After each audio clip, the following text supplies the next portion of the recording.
Mr. Fluff. Hello. I'm so sorry. One of our delivery drivers has driven into the back of your car and destroyed all of your equipment on the way to your super important gig this evening. Oh no. Please, could I give you a $1,000 credit note for the store to replace everything?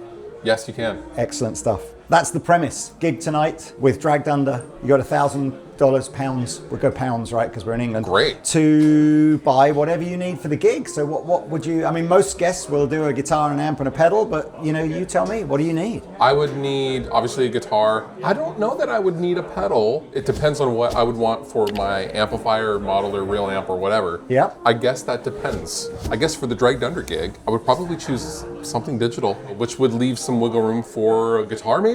So in Dragged Under, there would be a quad cortex, presumably, right? There would be a quad cortex. Okay, so my very generous credit note doesn't cover that. No. What would it be then? You know what? If I had to play a show, so I made a video with a Pod Express, even the regular one or the black edition, which is the high gain. Yep. I could play a gig with one of those. It's basically an old school pod. Pod was a good sounding machine. I could play a gig with that, so no problem. And that, so you'll hear it through in-ear or fold back? That's what I would choose. No other pedals, just that? Nope. Dial it in, do the gig. And I would do the gig. We definitely have those. They're 150-ish from memory. Okay. So you have tons left to spend on the guitar. Would you like a tour of? Please. Okay. Show me around. If you haven't seen an Andertons video before, you'll know it's like an old building that's a little bit like a rabbit warren. So lots of little sections with different kinds of vibe of guitar in it. So typically in this section, you're probably going to see some of your more contemporary stuff. So more your Schecters and Ibanez's and Jacksons and anything that's kind of a bit modern. Headless guitars. You ever played Strandberg or anything like that? I have. I enjoy Strandberg. I'm not a headless guy. Not a headless guy. But Strandberg is a fine instrument. No, so you don't have to choose. We can just, let's just walk. I'll show you around and then you can kind of see. Now there's a rule. We don't let you choose used gear for this, just purely and simply, because obviously what I want this to be is that if somebody who likes your music would like to put their rig together and they have £1,000 budget, then obviously used kind of distorts the sort of what you could get. But nothing wrong with buying used. So now we're into sort of perhaps some of the more traditional brands here. So we're going to have Gibson and Epiphone. Obviously Epiphone would be a super popular choice in your price bracket. Guitars. We have Gretsch. We have a brand called Sire, which makes some amazing value copies. We have PRS. Duesenberg, you won't be able to get anything for Duesenberg in your Fender. Ooh. We've got Squire. Of course, we've got Music Man and we've got Sterling, but I think, again, typically in these kind of challenges, it's almost like you can't just pick your own. No, so I am not choosing my own signature Sterling guitar, just so we're clear. I will take you to the part of the store that I always like to take people to because I'm very proud of it. But you absolutely won't be able to afford anything in your rig from here. Seen anything? Where are you leaning at the moment? Traditional, modern, in between? I'm kind of an old school traditional guy. I am a huge fan of Epiphone. I think the Epiphone stuff is huge bang for the buck. I am also a big Schecter fan. Okay, we might end up with a ton of change from your rig. Yeah, sorry, so this is... Where are we going? Exactly. Oh, whoa. Yeah, I know. So on another day... This is literally my first time up here. What? This is all of the sort of the custom shop and... What is this? Yeah, it's a Tremonti, but in like a super limited finish with the white back.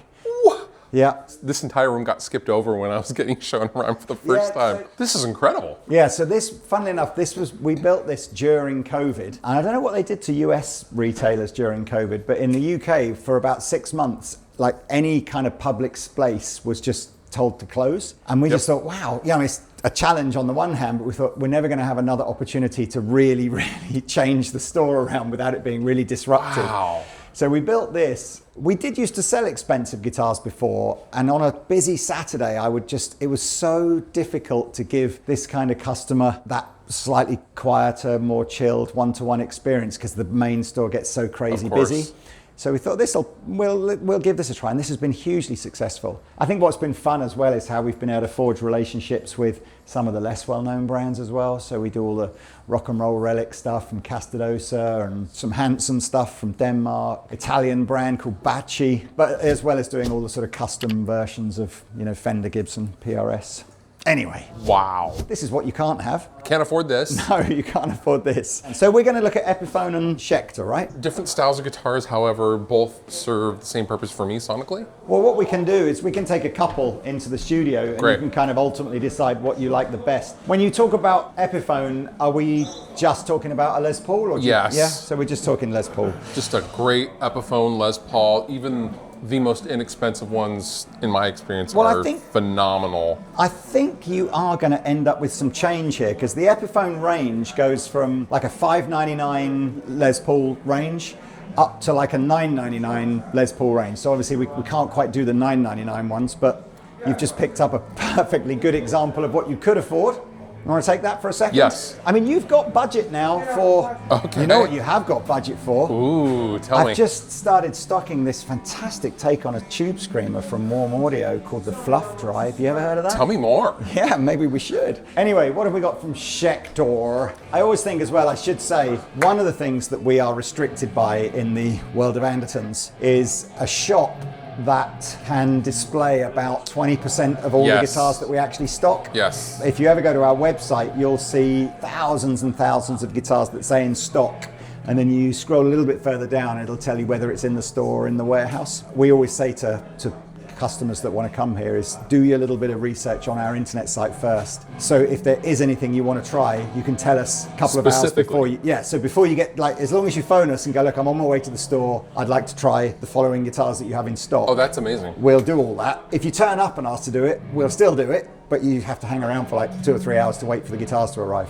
So what have we got? Where is Schecter? Sorry, sir, I'll just do ignore us.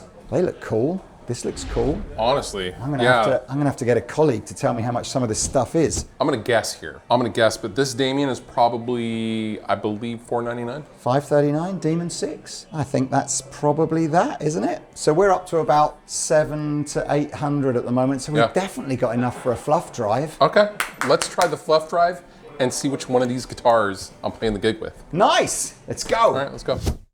Okay, so we are back in the room with Fluff's hyper transportable backpack rig. I've seen John Connon did the same thing. So he was like, I'll just take an affordable digital solution and that's what I'll do. So just for people watching this that maybe don't understand how a musician would have a device like this and no speaker. Like, so when you're on stage and you've got this in, how do you hear it? I would have this in context of an in-ear monitoring system. So I would have molded earbuds, and this would basically go to that rack and it would go into a split. And basically to think of it as a giant Y cable, and one side goes to the front of house PA and the other side goes to directly my in-ears. And so that way I don't need wedges. I can hear everything direct. I don't need a speaker cabinet. Now in this specific scenario, I would use this and this one tone and just to get me by on the gig. I guess one of the limitations of this very specific, oh no, it does have presets, but it's like a press both buttons and then go through different colors from memory, isn't it? We could, if we went two together, and then what is it, choose, like up and down or something? Yes. So you kind of could. It's not quite as simplistic as like a good old fashioned pedal that's like on or off, isn't it? Mid-set or mid-song, you're not tapping and doing all that. Do we think we've gone back to have we gone back to your sound here? I don't know. So this is the sound I dialed in, and basically I've changed it. That's not the sound. I've changed it.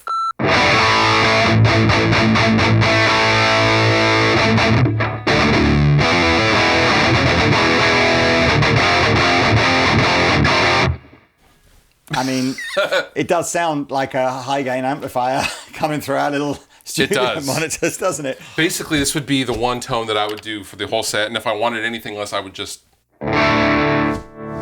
roll it off the best I could for some clean passages. But other than that, this would get me through the entire set. Here's a question that I think sometimes comes up. The marketing departments of all of the brands of digital product that are out there will literally tell us that not just every new model that comes out, like every firmware update that comes out is like gets us like another leap towards this, tonality that we've never been able to achieve before. Sure. How far do you think it's really come just from 30 years ago when the pod came out? Because this is kind of like probably sort of not dissimilar. It's more sort of poddy kind of territory in its latest guise, isn't it? Rather than sort it's of Helix running gear, but it is definitely has its roots in the original pod for sure. I think we've come a long way just in the last 10 years, but for that first 20 years, it was all kind of a fizzy mess for high gain stuff. You had to do a lot of post EQ. Just so much post EQ. Do you know, I think that's really funny as well, because that reminds me of, I think whatever your genre was as a player, that was the one that digital never quite got right. Like I would sort of say like it was the edge of breakup clean that digital could never get right. I would agree with that. But high gain, it always got pretty good. But you were saying actually in the early days, high gain was bad. It was always had that weird fizzy thing, the ultra top endy that wouldn't ever go away. So you've picked what they call their heavy amp model. I don't know what that's based on. I assume it'll tell you in the manual. It's going to be I don't know either, honestly. Dual rec type I just thing, turned isn't it? basically the boost all the way down. So in its non-alt mode, each of these knobs does an effect. That's so right. Delay, distortion, modulation, reverb. And in its alt mode, you've got bass, treble, mid, and gain. So do we know if we've maxed your gain, or do you want? No, we haven't gain? messed. So right now it's the stock preset. So if we go alt, do you have to hold it and move it? Yeah, I think you hold. So that's maximum gain. That's minimum gain.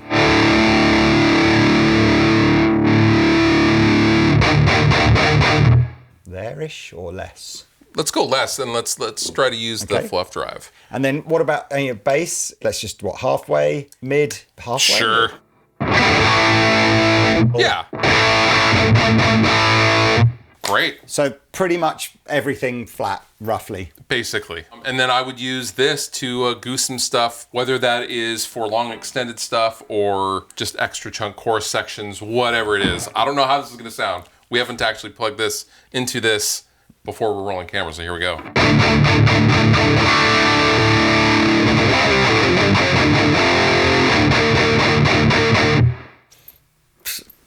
Pretty, I mean... It's pretty hot. It maybe needs... Let's turn the level down a little bit.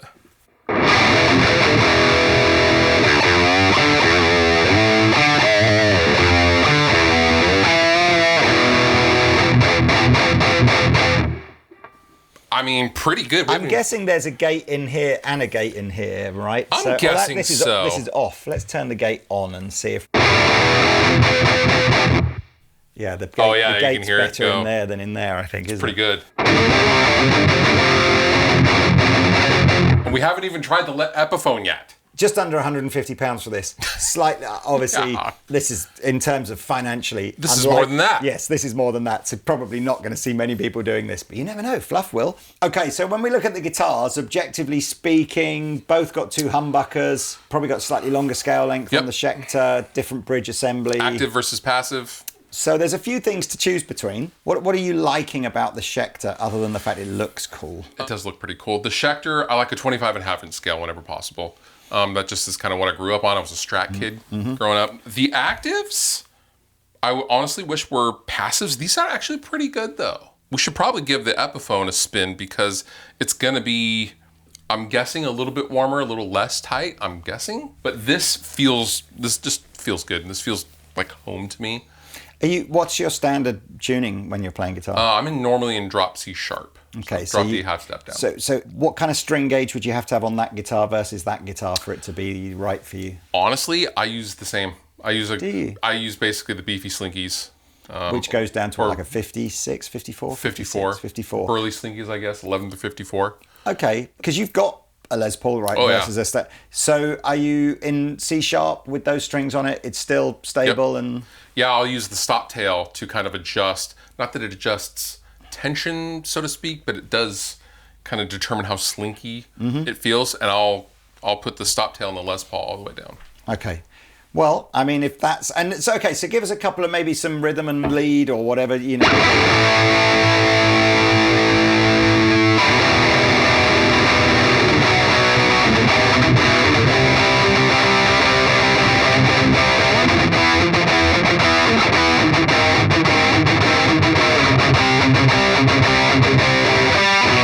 The noise gate works well. Well, okay, so I want to switch guitars now and just see. Let's go to the Epiphone. I notice you've chosen two black guitars. Is that a... Not actually intentional. Not intentionally? No. Okay. They look cool, though. I don't normally like black guitars. There's something about that specifically with the white bits that's like tuxedo cool. Unless it's like a Les Paul Black Beauty or something like that, which is always cool. For me, I just feel like they're so, black guitars can be so like metal. Like, I don't know, I like the dichotomy of having like a nice sparkly guitar and playing huge riffs.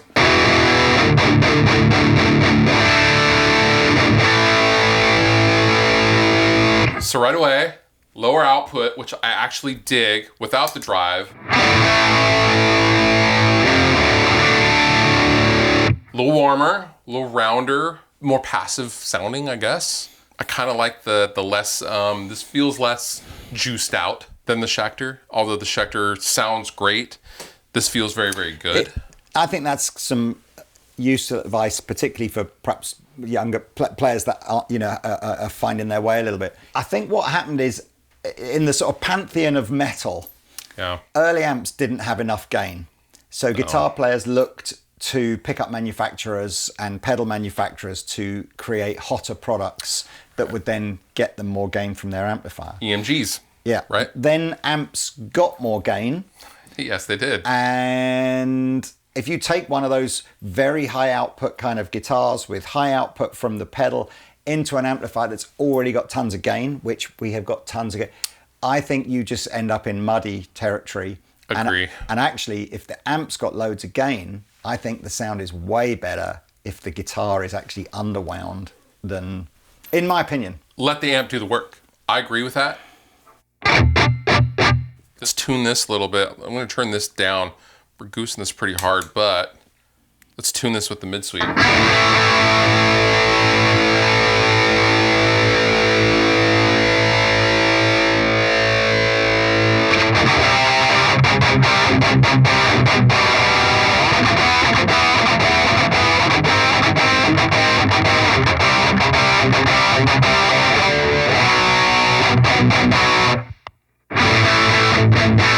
It's making much more difference than it was on the Schecter. Yeah, that's interesting.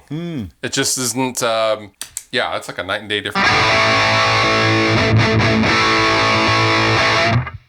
I mean, look, it's interesting because I think in this instance, less gain is creating a more percussive sound, which sounds more aggressive, which sounds more metal, than more gain, which ends up being just overloaded and I mean, in fairness, I suspect there's a better sound out of the Schecter by just dialing this back, right? Letting the guitar do a bit more of the heavy lifting and the product. It could go both less. ways for sure. Yeah. In this particular case, I would choose for this gig probably this Epiphone Les Paul. Honestly, that's the sound. I would choose this Pod Express, and when I need it, I wouldn't have this on the entire time.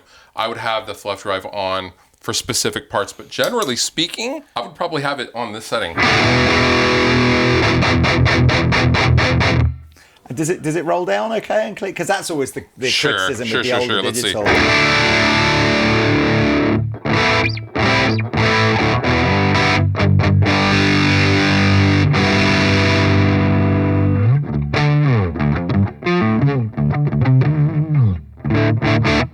I mean, it's not clean, is it? But it's not at all. It's cool. That's a vibe. Congratulations. You can do the gig. There you are. I don't, honestly, pretty cool. I've never done one of these where you go, nah, that doesn't work, does it? There's some great affordable gear out there. It's a great time to be a guitar player. Yeah, honestly. So there you are. Congratulations, Mr. Fluff. Pod Express, Epiphone Les Paul, Warm Audio Fluff Drive. Get to the gig, and that's it. Thank you so much. Thanks for having me, and that was fun. See you next time. See ya. Au revoir.